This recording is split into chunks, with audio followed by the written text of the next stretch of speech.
Let's talk for a minute about paying a buyer's closing cost versus lowering your asking price.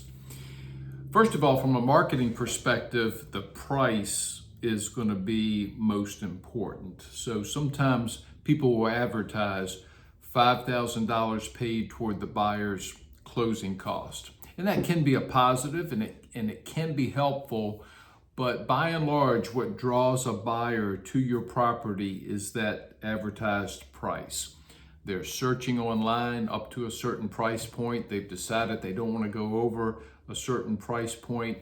And the most important thing is for your house to be priced in a range that is in the range that other houses like yours have sold for. Of course, your realtor or an appraiser will help you figure out what the value should be based on recent sales, and that price and the adjustment of it if you need to, that's what's key in attracting a buyer.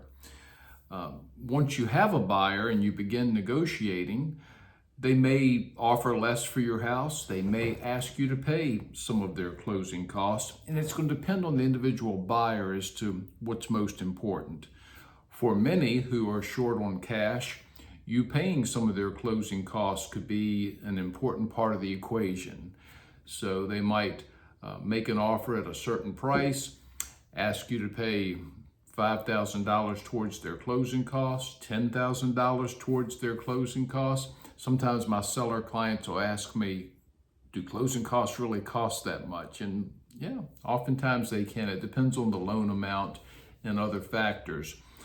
But individual buyers will have different needs. For one buyer, the lower the price is, it'll serve them better. They have all the cash they need to complete the purchase. Other buyers, they're not so worried about the payment, but they are concerned about the amount of cash they have to come up with. Therefore, paying their closing cost will be most important. So as a seller, when you pay closing cost, it comes out of your proceeds at the end. Sometimes I'll have seller clients who are a little confused about that, thinking that it's actual cash that they have to come up with prior to closing. No, it reduces your bottom line.